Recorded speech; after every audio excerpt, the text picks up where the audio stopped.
The vote is unanimous. High Counselor Xylos declared, her 6 glowing appendages raised in that infuriatingly ceremonial way. She just loved the palm. The primitive species of Sol 3 designation humans shall be classified as Category 7, useful labor resource. My gut clenched. I watched from my observer's podium, a place I'd spent too much of my life, as the Galactic assembly erupted. Clicks, whistles, a thunderous, mind-numbing applause. 73 species, mind you, representatives of the most advanced civilizations in the known universe, all agreeing on something. Now, that was rarer than a neutron star with pleasant weather. My name's Kalen Vance, Senior Xenoanthropologist for the Assembly's Cultural Integration Department. And right then, I was the only being in that grand, echoing chamber who looked utterly horrified. My scales tingled. "High Counselor," I shouted, my voice a raw, desperate thing, barely audible over the continued celebration. The amplification system, bless its digital heart, finally picked up my protest. "High Counselor Xylos, I request permission to address the Assembly." A point of order. Xylos' primary eye stalk slowly swiveled in my direction. Her pupils, usually so serene, contracted with a palpable annoyance. "The esteemed Assembly has already voted, Observer Vance. The matter is quite settled. Finished. But I couldn't let it go. Not this, but my latest reports. They were considered and dismissed." I practically pleaded. She cut me off, cold as deep space.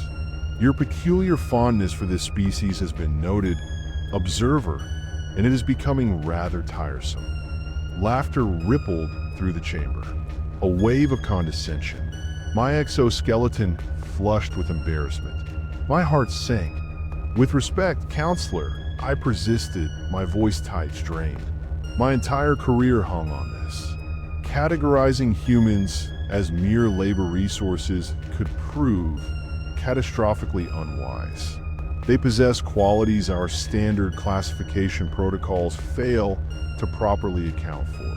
Xylos merely made the universal gesture of dismissal, her appendages waving carelessly. Oh, she was good at that. Such as their primitive nuclear weapons, their laughably slow spacecraft, their utterly ridiculous territorial disputes over arbitrary planetary boundaries. More laughter. It stung. Admiral Theron of the Taran fleet, all 3 meters of him, rose. An impressive, imposing figure. I have reviewed their military capabilities personally. Pitiful. Their most advanced weapon systems are barely past chemical age standards. A single Saren battlecruiser could neutralize their entire orbital defense network in under 6 minutes. Child's play. Precisely why they are perfect for Category 7, chimed in Trade Minister Glim, his gelatinous form rippling with an almost vulgar excitement. He practically vibrated, strong enough for manual labor, intelligent enough for basic instruction, yet wholly incapable of resistance. The economic projections are simply magnificent. Billions of units in profit. I'd had enough. I stepped away from my podium. A breach of protocol, so severe it sent gasps through the chamber, had snapped to me. "You are making a terrible mistake," I said, my voice steady despite my racing pulse. A frantic drumbeat. "Humans aren't just another primitive species to be harvested. They're different." "Different how, Observer?" asked Xylos, her tone dripping with such condescension it almost made me sick. I drew a deep breath. "They're adaptive in ways we have never encountered. They thrive on challenge and adversity. It makes them stronger. And most concerning of all, they respond to threats with disproportionate creativity and violence. You push them, they push back. Hard." Scientist Supreme Xylos, a being composed primarily of sentient gas contained within an environment suit, floated forward. Observer Vance exaggerates. Our psychological models predict a 93.7% probability of complete submission within one standard cycle after first contact. The remaining 6.3% represents isolated resistance, easily managed by standard pacification protocols. His models are flawless. Logic dictates. My frustration peaked. It boiled. Your models are flawed. They don't account for human unpredictability. These beings went from first powered flight to landing on their moon in less than 70 years. 70, they have survived multiple near-extinction events through sheer, stubborn determination. Enough! Xylos's voice boomed through the chamber, making the very air vibrate. The assembly has voted. Preparations for first contact and subsequent resource integration will begin immediately. Observer Vance, you are relieved of your duties and will return to your home world pending reassignment. Now, go. The finality in her voice left no room for further argument. My career, gone. I watched helplessly as the assembly moved on to discuss implementation details. Who gets the biggest labor allocations? Which regions of Earth get harvested first? How will the inevitable resistance be crushed? Sickening. As I gather my research materials, my life's work, Admiral Theron approached, his massive form casting a literal shadow over me. You seem genuinely concerned. Observer, he said, his mandibles clicking softly. A strange gesture for him. Perhaps there's something about these humans that doesn't appear in your official reports. I looked up at him wondering, an ally? Or just another skeptic wanting a last laugh? Everything I know is in my reports, Admiral. Everything the Assembly has chosen to ignore. Theron's compound eyes glinted. Well, I suppose we will find out soon enough who's right. The first contact fleet launches tomorrow. 10 battle cruisers should be sufficient for a species that hasn't even unified its own planet. Easy prey. 10 battle cruisers? I repeated flatly. My voice felt dead. That's your show of force. More than enough, he replied, puffed up with confidence. Why waste resources on primitives? I shook my head, a gesture he wouldn't understand. Admiral, when humans feel threatened, they don't cower. They fight back, with everything they have. And what they don't have, they will invent, borrow, or steal. They just will. Theron made the Taron equivalent of a laugh, a series of staccato clicks. Cold, calculating. You speak of them as if they're some kind of mythical warriors. Observer.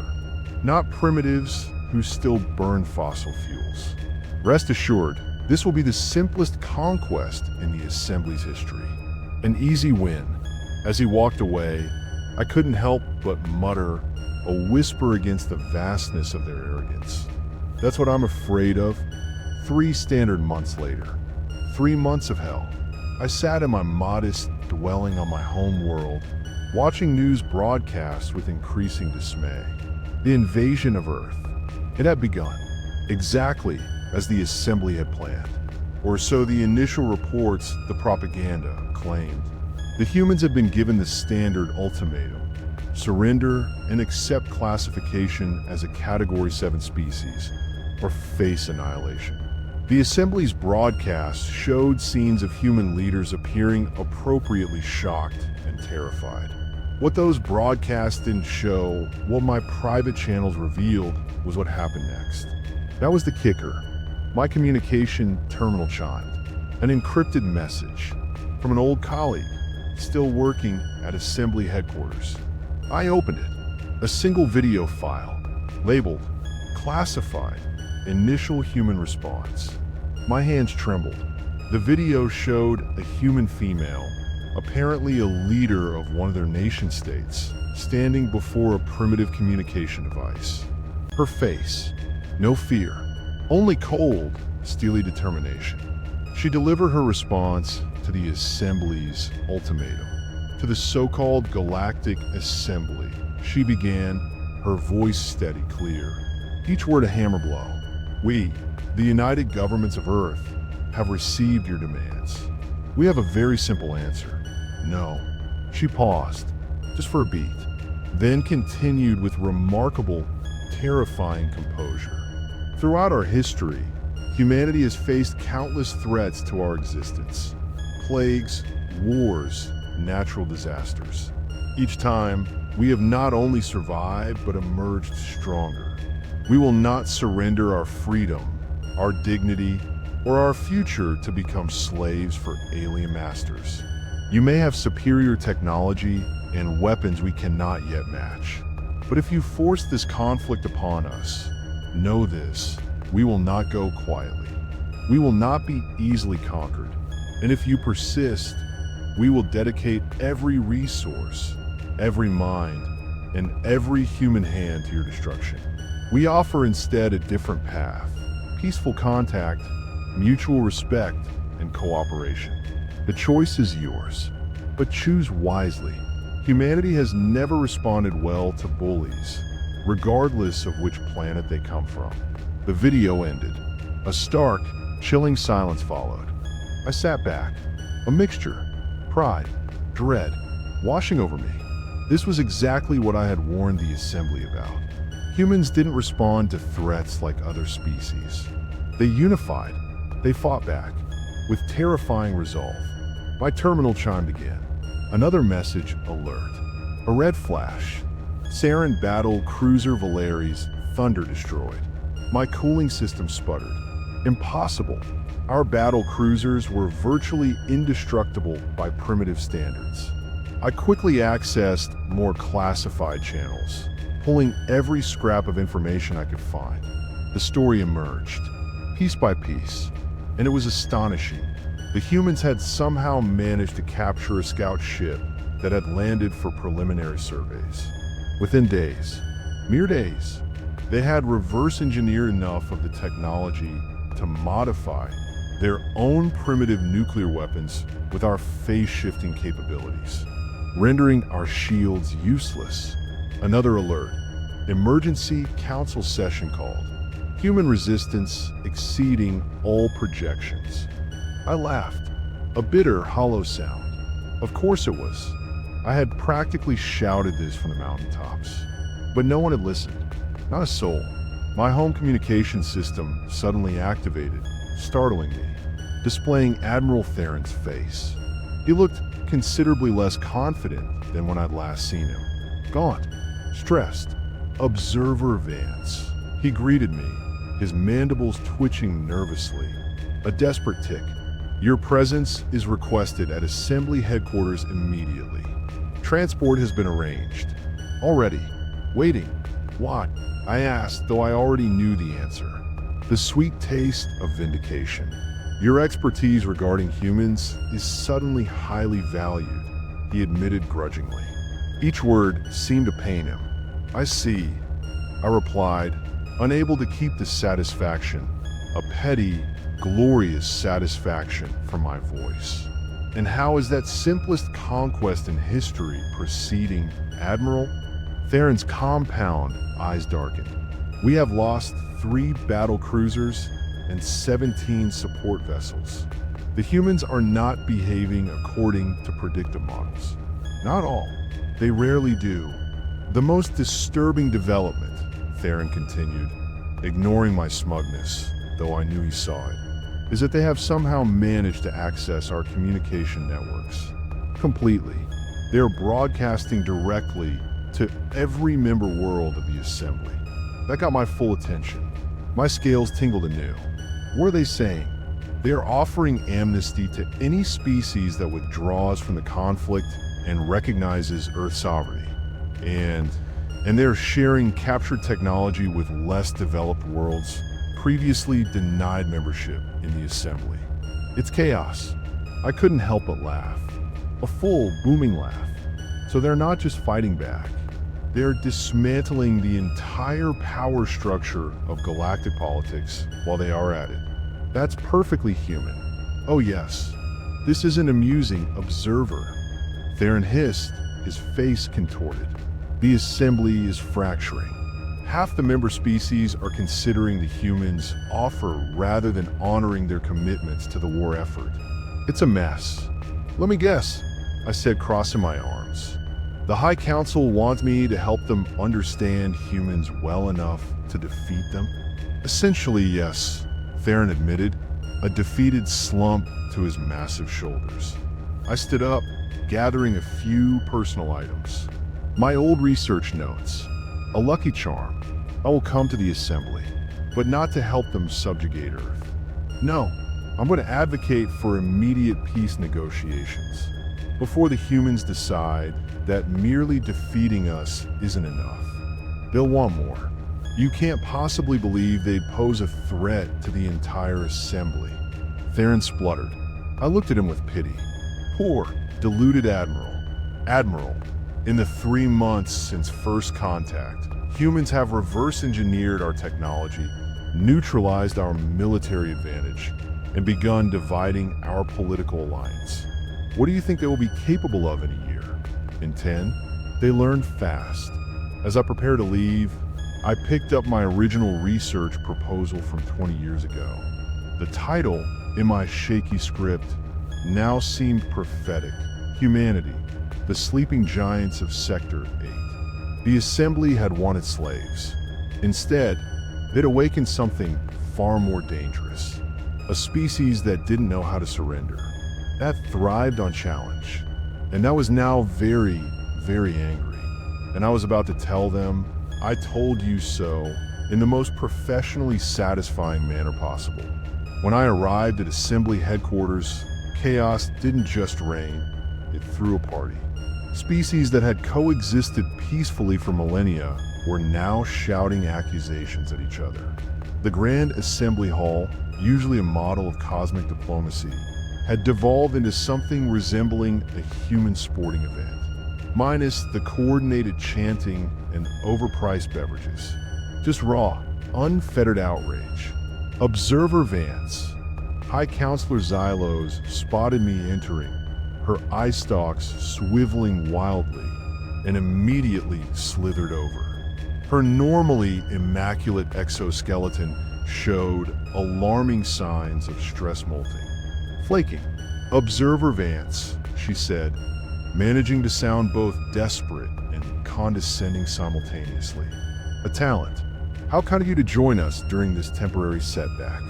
Temporary, I repeated, glancing at the main display showing at least 20 assembly vessels either destroyed or captured. The numbers were grim. That's an interesting interpretation of the situation, Counselor. A unique one. We underestimated certain aspects of human adaptability, she admitted stiffly. Her pride was clearly battling her terror. I fought the urge to say something extremely unprofessional like, you ignored every single warning I provided for 2 decades, but yes, underestimated works too. Oh, it worked just fine. Before Xylos could respond, before she could find another snide remark, the main communication array activated. Every single screen in the chamber, even the tiny personal ones on delegates' consoles, displayed the same image, a human male. He wore what appeared to be a hastily modified version of an assembly uniform, bits of our tech integrated, almost casually. But behind him stood a diverse group of humans, each wearing elements of different assembly species, clothing, and technology, somehow adapted to human physiology. They looked comfortable, too comfortable. Greetings, assembly representatives, the human began, his voice calm, steady, echoing. I am Admiral Eris Thorn of the newly formed Earth Defense Force. I'm speaking to you from the bridge of the Valeri's Thunder, though we have renamed it Humanity's Reply. A collective, guttural gasp echoed through the chamber. They hadn't just destroyed our battle cruiser. They captured it, and were now operating it, rubbing it in. In the 97 days since your unprovoked aggression against Earth, Thorn continued, his voice utterly devoid of emotion, a chillingly flat statement of fact. We have destroyed or captured 27 of your vessels, adapted your technology, to our purposes and established diplomatic relations with 15 formerly subjugated worlds that your assembly so arrogantly designated as our source planets. He paused. Just let that sink in. The sheer audacious speed of human advancement. Even I was astonished. My own research hadn't predicted this pace. We now control a significant portion of your network infrastructure, weapons platforms, and trade routes. We could continue this conflict until the complete dissolution of your assembly. His expression hardened, a subtle clenching of his jaw. Or you can accept our terms.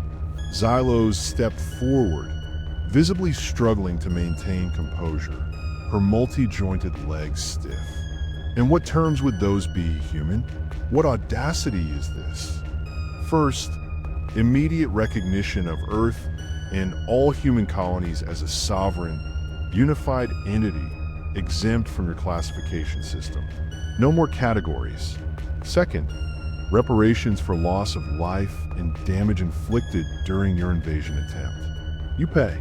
Third, the dismantling of your species classification system and the liberation of all Category 7 worlds. No more slaves. Not anywhere. Outrage erupted throughout the chamber. Shouts, cries of betrayal. Xylos raised her appendages for silence, but her voice was shrill. These demands are outrageous. You are one primitive world against the combined might of 73 advanced civilizations. You understand. Thorn actually smiled. A slow, chilling smile. Are we? Check your coalition numbers again, Counselor. And while you are at it, check your communication security. We have been broadcasting this conversation to every world in your assembly.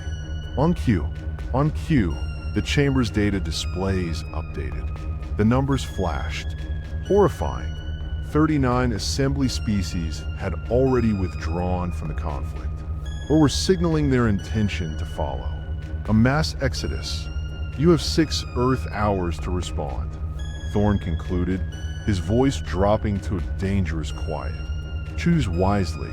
The transmission ended, leaving stunned, absolute silence in its wake. The air itself felt thick with dread. Admiral Theron was the first to break it, his voice a ragged whisper. How have they done this? All eyes, filled with a desperate, frantic terror, turned to me. For the first time in my career, I had the Assembly's complete, undivided attention. It was too late. I tried to tell you, I said quietly, my voice heavy with the weight of unheeded warnings. Humans don't think like us. Where we see insurmountable obstacles, they see puzzles to solve. Where we respect limitations, they defy them. Out of sheer stubbornness, pure, unadulterated will, I walked to the center of the chamber, addressing all present, my scales trembling slightly with the suppressed fury of decades. You wanted to enslave a species that turned the splitting of atoms into both devastating weapons and life-giving energy. A species that explored their entire world when they could barely make fire. A species that looked at the vacuum of space and decided, yes, we should go there. You poked a sleeping giant. Foolish. Xylos' eye stalks drooped in utter defeat, her posture sagging. What do you recommend? She asked, her voice thin. Observer Vance. Tell us. Accept their terms, I said without hesitation, my voice firm. And be grateful they are offering terms at all. And then, prepare yourselves for a very different galaxy. It's coming. As the Assembly leaders argued among themselves, their once unified front completely shattered, my private communicator vibrated. The message displayed was from an unknown source, but I immediately knew its origin. The humans. Thanks for trying to warn them, Observer Vance. We found your reports in the Assembly database. Impressive insight for someone who's never actually met a human. Would you like to? We could use someone who understands both sides. Admiral Thorn. I smiled to myself, a genuine, wide smile that stretched my mandibles. The Assembly had wanted to enslave humanity. Now, they would be lucky if humanity didn't decide to return the favor. The galaxy was about to change, and I, for one, was looking forward to it. I never imagined I would be aboard a human vessel. Yet here I stood, on the bridge of the humanity's reply, formerly the pride of the Taran fleet. The transformation was remarkable. In mere weeks, the humans had not only mastered the ship's systems, but improved upon them in ways that would have earned accolades at any assembly engineering symposium. They just tinkered. Observer Vance, welcome aboard. Admiral Thorne greeted me, extending a hand in their customary gesture of peaceful contact. I extended my primary appendage in response, attempting to mimic the handshake, as they called it. A weird custom. Thank you for the invitation, Admiral, though I'm no longer officially an observer. The Assembly stripped me of my title shortly after I recommended accepting your terms. Petty, really. Thorne grinned, an expression I was learning indicated amusement rather than aggression. Their loss, our gain. We have allocated quarters for you in what used to be the executive officer's cabin. I hope you will find it comfortable. You deserve it.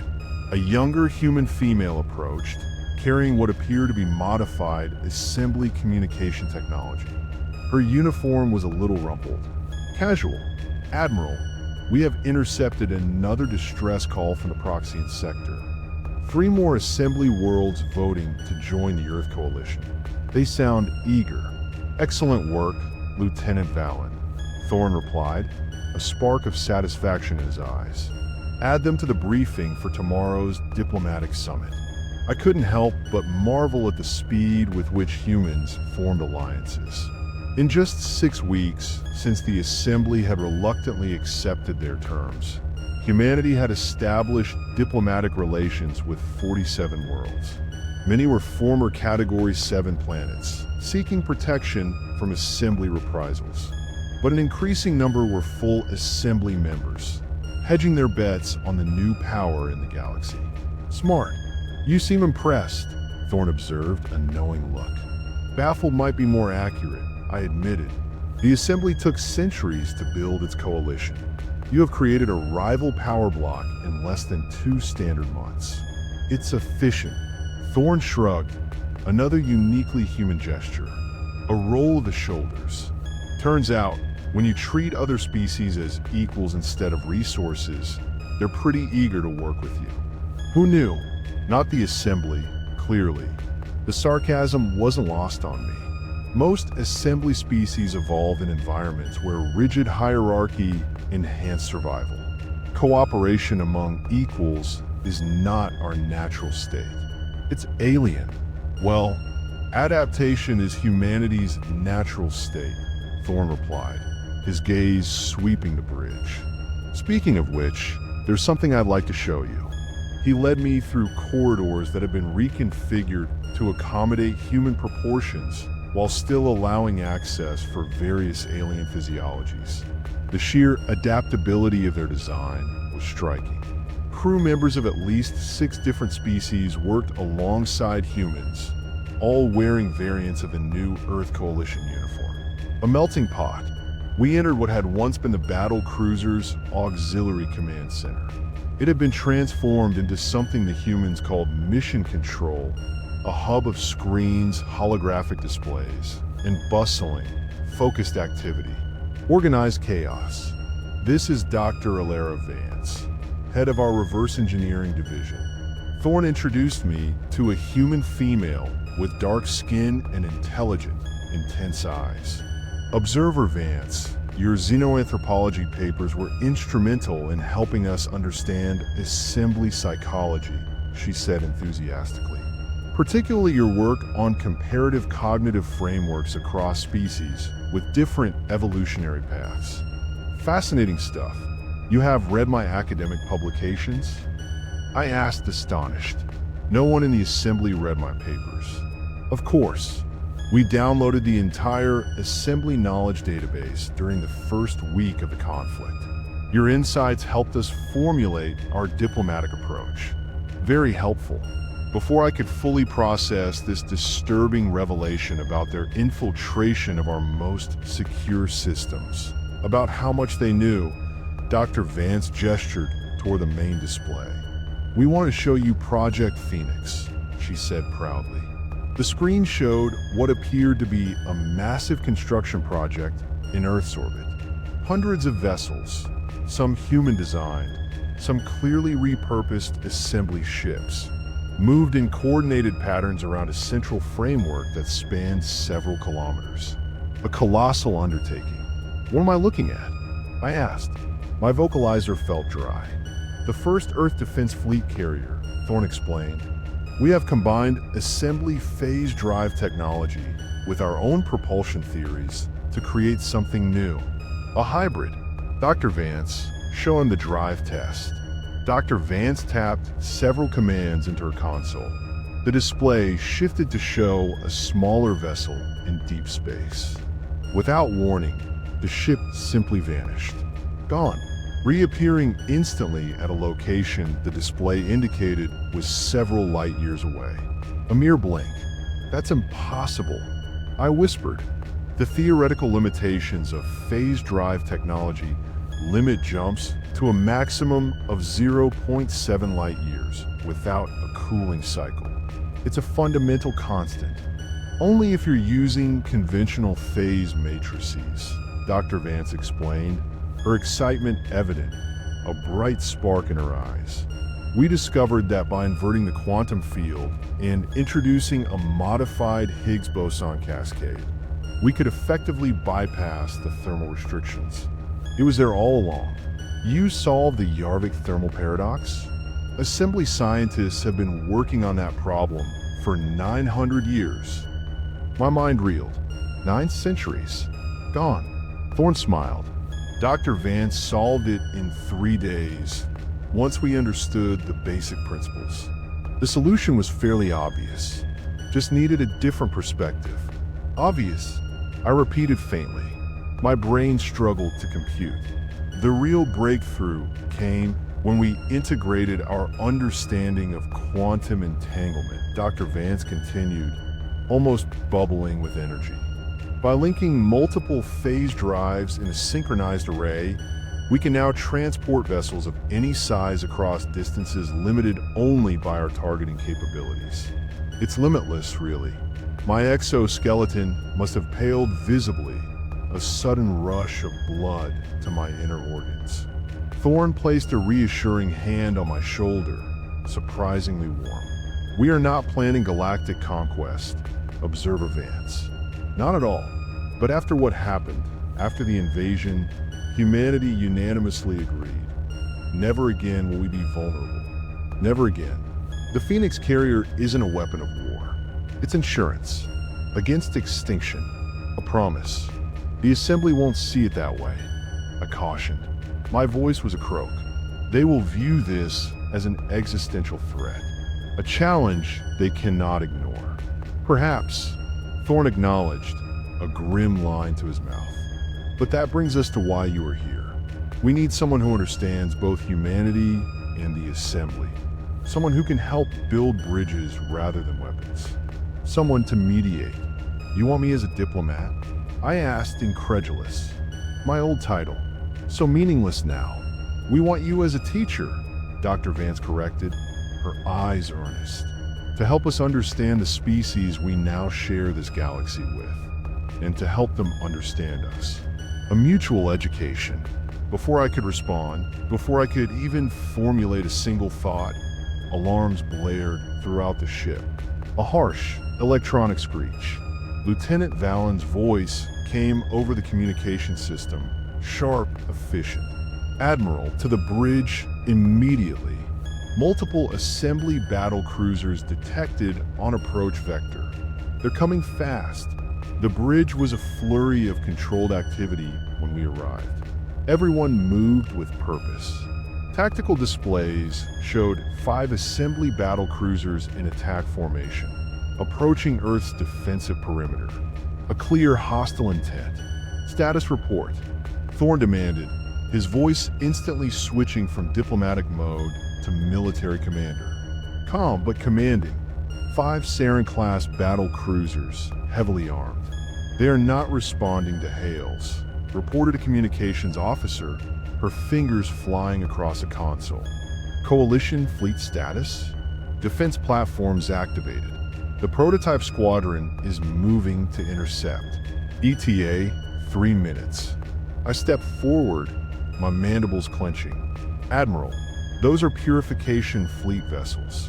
They're designed for planetary bombardment. They mean to glass the surface. Thorne's expression darkened. A cold fury entered his eyes. They wouldn't dare. The Assembly Council wouldn't. Not after the treaty. I agreed, but that's not an official Assembly formation. Look at their identification markers. They are running dark. No official signatures. This is a rogue action. By whom? Thorne's gaze was piercing. If I had to guess, Admiral Theron. He lost significant standing when his predictions about human military capabilities proved catastrophically wrong. This would be his desperate attempt to restore honor. A last gasp. Thorne processed this information with remarkable speed. A quick nod. Lieutenant Valen. Open a direct channel to those vessels. Transmit on all frequencies, including the private Saren military bands. Make sure they get it. The private bands are encrypted. I pointed out, perplexed. How can you? Thorne gave me a look that somehow conveyed both amusement and ferocity. A strange, unnerving mix. Not to us, they aren't. The main view screen activated, showing the bridge of the lead battle cruiser. Admiral Theron's massive, imposing form dominated the center. He looked even more stressed than before. His exoskeleton appeared dull. Admiral Theron. Thorne greeted calmly, his voice steady as a rock. You are violating the terms of the peace agreement. Turn your vessels around immediately. This is not authorized. Theron's mandibles clicked in what I recognized as contemptuous laughter. A hollow sound. Peace agreement? You dictated terms to the Assembly through coercion and trickery. Your technological advances were an unacceptable anomaly that must be corrected. A disease.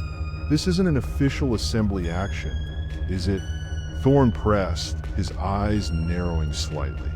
You are acting without authorization, against the Assembly's will. Theron's compound eyes flashed angrily. Pure, unadulterated rage. I act to preserve galactic order. When the Assembly learns I have eliminated the human threat, they will thank me. And the treaty? Treaties with inferior species aren't worth the molecules they are recorded on. Theron snarled, his voice guttural. A category 7 species exists to serve, not to dictate terms. You are property. I stepped into view of the transmission, my very presence a challenge. Admiral Theron, as a fellow Assembly citizen, as someone who cares about our future, I urge you to reconsider this action. You cannot possibly understand the consequences. They are vast. Theron's eyes narrowed further when he saw me. A flicker of recognition and hatred. Observer Vance, you have become a traitor to your own kind, consorting with primitives against the interests of the Assembly. You are lost. The Assembly's interests aren't served by provoking a species that has already demonstrated technological superiority.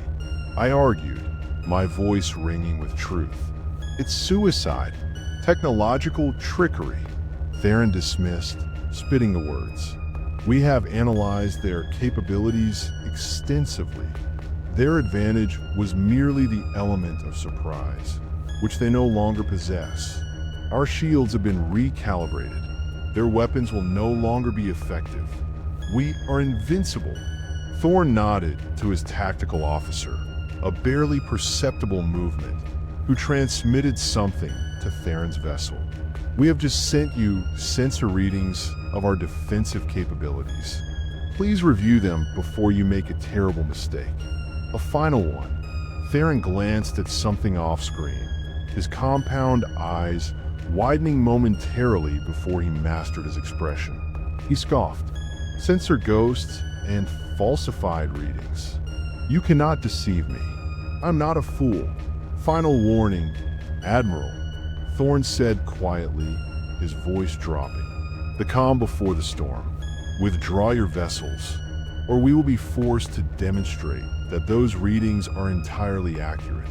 Painfully so, Theron made the sarin gesture of battle commitment, touching his primary weapon's appendage to his honor gland. A defiant, suicidal act. We will cleanse this system of the human infection. All vessels advance and prepare bombardment pattern Sigma 9. But the transmission cut off. Just silence. Thorne looked at his tactical display, then at me. His expression was grim. A weight settled on his shoulders. Observer Vance. I gave him every opportunity to withdraw. Every single one. Please remember that. This is not on us. What are you going to do? I asked, suddenly fearful. My body tensed. Thorne's expression was grim. Lieutenant Commander Ortiz, activate Defense Protocol Echo 7. Minimal force parameters. We want to disable, not destroy. No unnecessary deaths. Admiral. Echo 7 authorized. Minimal force parameters confirmed. What happened next still haunts my dreams. From Earth's orbit, 5 small objects, barely visible on the tactical display, launched toward the advancing battle cruisers. They moved at speeds I wouldn't have believed possible, crossing the vast distance in seconds. On the main screen, we watched as the objects approached Theron's vessels. There were no explosions, no visible weapons fire, nothing. The battle cruisers simply stopped. Their engines died, their weapons systems went dark, and they began drifting helplessly in space. Silent, dead. What did you do? I whispered. My voice was hoarse. Targeted electromagnetic pulse combined with a localized phase-space disruption. Dr. Vance explained, checking readings on her tablet. Her tone was clinical. We temporarily collapsed the quantum field supporting their drive systems and introduced a cascading failure in their power distribution networks. Clean, efficient, that shouldn't be possible. I stammered. My understanding of physics, of the universe, was shattering. Yet here we are, Thorne said quietly, a faint, weary smile touching his lips. Re-establish communication with Admiral Theron's vessel. When the screen activated again, the Sarin battle cruiser's bridge was illuminated only by emergency lighting. Theron looked shell-shocked, his exoskeleton pale with fear, his pride utterly broken. Admiral Theron, Thorne began, his voice firm but not gloating. No gloating. Your vessels have been disabled, not destroyed. We will provide emergency power to maintain life support while you await retrieval by assembly authorities. Your weapons, engines, and communications beyond this channel are inoperative. You are helpless. Theron's mandibles trembled, a tremor of pure terror. How? Our shields were at maximum power. Our sensors detected no weapon launches. That's because, by your understanding, they weren't weapons, Thorne explained, a flicker of something ancient in his eyes. Just as you once considered us not a threat. A mistake. The Taron Admiral seemed to physically shrink, a visible deflation of his imposing form. What do you want from us? Nothing. Rescue vessels are already on their way from Earth. You and your crews will be detained until assembly representatives arrive to take custody of you for violating the peace treaty. You face charges, and then Thorne's expression softened slightly, a genuine, almost sorrowful look. And then we continue building a new relationship between our peoples, one based on mutual respect rather than dominance and subjugation. A true partnership. The Assembly will never accept equality with a former Category 7 species. Theron insisted, though his voice lacked any real conviction. Just a whisper of defiance. I stepped forward into the view of the transmission. They already have Admiral, while you were planning this ill-conceived attack, 17 more assembly worlds have signed independent treaties with the Earth Coalition. The old order is changing, whether you accept it or not. It's happening. As the transmission ended, Thorn turned to me. Will there be others like him, unwilling to accept the new reality? The hard truth. I considered this carefully. Undoubtedly, change is difficult for most assembly species. Our civilizations value stability above all else. It's why we stagnated technologically for millennia while maintaining the illusion of superiority. We clung to the past. Then we have work to do, Thorn said, a glint of determination in his eyes. Dr. Vance, accelerate the cultural exchange program. Observer Vance, I'd like you to prepare a comprehensive briefing for our diplomatic corps on the psychological barriers we will face with each assembly species. We need to understand them, really understand them. Admiral, I said hesitantly, my own curiosity overriding caution. May I ask something that's been troubling me? Of course. He nodded. You could have destroyed those vessels easily. You could likely destroy the entire assembly fleet if you wanted to. Why show such restraint? Such mercy? Thorn looked thoughtful, gazing out at the stars. Throughout human history, we have learned one consistent lesson. True power isn't about domination. It's about having choices. The ability to destroy isn't impressive. Any sufficiently advanced civilization can do that. But choosing not to destroy when you have every reason and capability to do so, that's what makes a civilization truly advanced. That's the real strength. He gestured around the bridge, where humans worked alongside members of other species, a symphony of cooperation. We don't want to rule the galaxy, Observer Vance. We just want our place in it as equals, not servants or masters, just partners. As I looked at the disabled battle cruisers on the view screen, drifting lifelessly, I understood something profound about humans that my decades of research had never fully captured. That their greatest strength wasn't their adaptability or their technological ingenuity, formidable as those were. No, it was their capacity to imagine a different kind of future than the one history seemed to dictate. A better future. The Assembly had voted unanimously to enslave humanity. Now those same species were pleading for mercy, for understanding, for inclusion in humanity's vision of the future. And remarkably, humans were granting it. A new beginning. One standard year later, I stood beside Admiral Thorn in the newly constructed Galactic Cooperation Council chambers on neutral territory, a space station orbiting a previously unclaimed world. Representatives from 112 species filled the chamber, most former Assembly members, along with 27 species previously classified as resourceful and denied representation. A vast, diverse crowd. Distinguished representatives, Thorn began, his voice resonating with authority and calm, filling the vast hall. 1 year ago, we faced each other across a battlefield. Today, we meet as partners in creating a more just galactic community. The chamber erupted in approving sounds from 100 different biological communication systems. A wave of positive energy. I watched with pride as the first resolutions of the new council were proposed.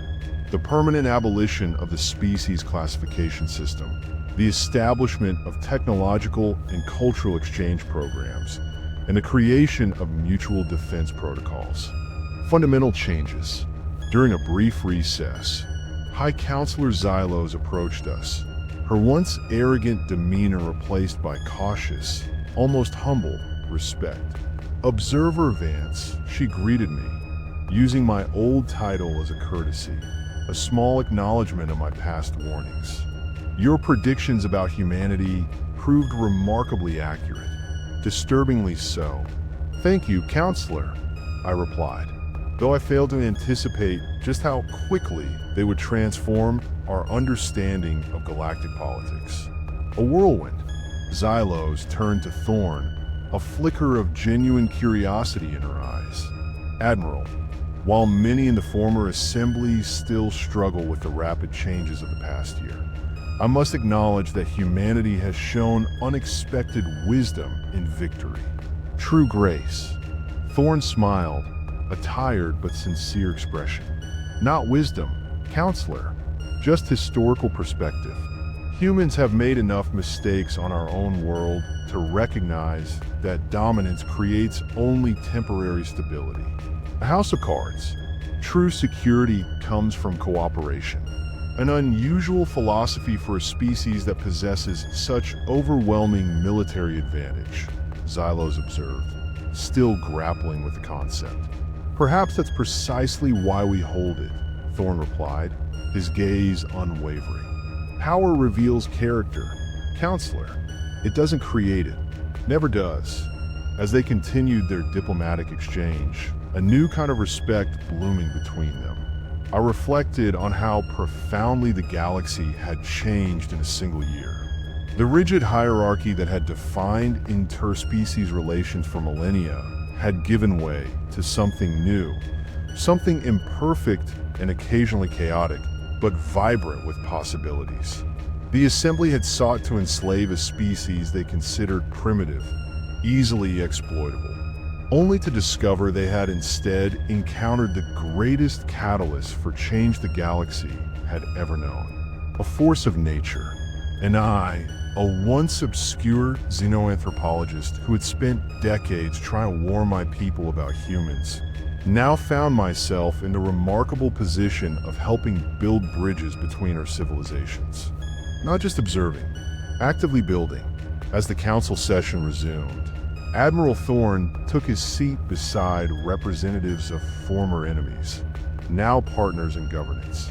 He caught my eye and gave a small nod of acknowledgement, a silent understanding. I nodded back, thinking of the human expression he had taught me, one that seemed to perfectly capture both humanity's fierce response to attempted enslavement and their pragmatic, hopeful approach to rebuilding the galactic order. The best revenge isn't just surviving. It's thriving in a way your enemies never imagined possible. The Assembly had voted for dominance and received education instead. They had sought slaves and found teachers. They had expected submission and discovered partnership. In a galaxy, it would never be the same again. Not ever.